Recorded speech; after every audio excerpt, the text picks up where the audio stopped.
Tuhan bersamamu. Dan bersama rohmu. Inilah Injil suci menurut Yohanes. Dimuliakanlah Tuhan.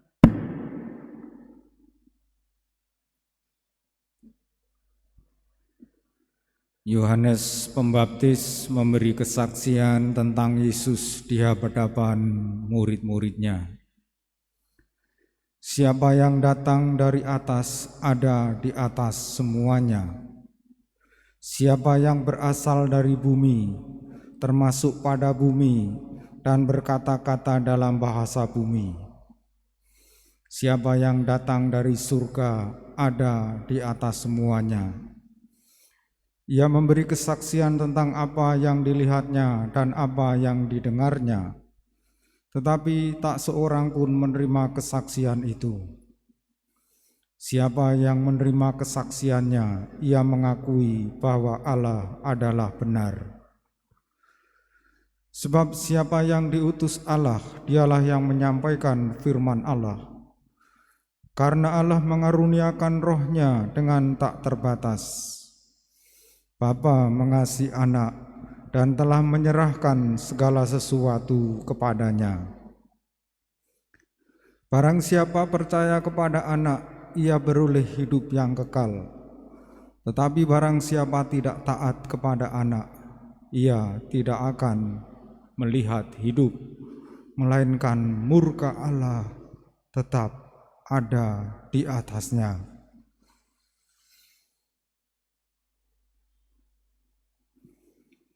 Demikianlah sabda Tuhan.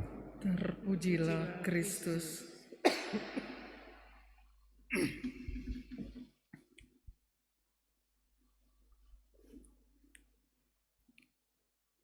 Umat Allah yang terkasih,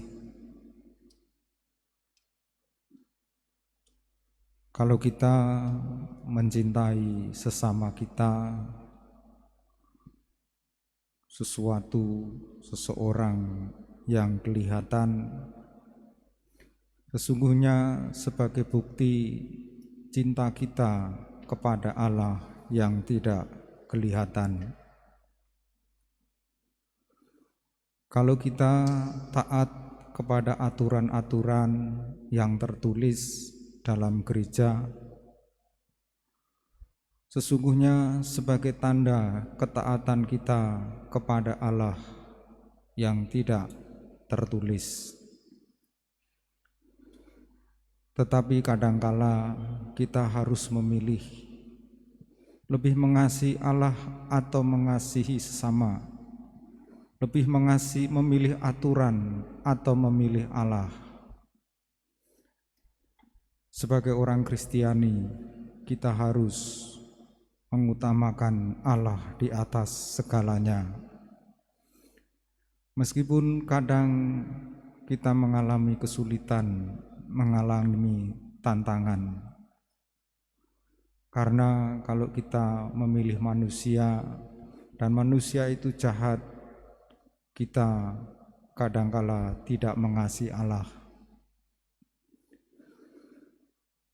Kita semua adalah murid-murid Tuhan yang percaya bahwa Yesus adalah utusan Allah. Yesus adalah putra Allah yang menyampaikan firman kepada kita semua, dan ia sendiri adalah firman itu. Dan kita semua karena percaya kepada Yesus sebagai putra Allah, Allah mengaruniakan kita Roh Kudus, Roh yang tak terbatas, yang bekerja, yang menyertai kita. Dan karena kita percaya kepada Yesus sebagai anak Allah, kita akan memperoleh kehidupan kekal. Dan kalau kita mengasihi Allah, kita juga akan mengalami dikasihi sungguh-sungguh oleh Allah.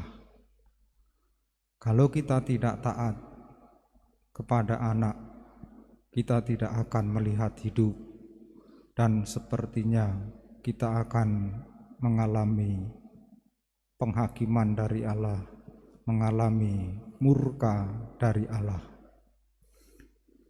Mari kita menjadi orang-orang yang percaya, meskipun kita mengalami kesulitan dan tantangan, tetap mengasihi Allah di atas segalanya, karena seperti dalam bait pengantar Injil Yohanes bab 20 ayat 29, karena telah melihat aku engkau percaya, berbahagialah mereka yang tidak melihat namun percaya. Kita satukan doa-doa kita bersama persembahan di altar.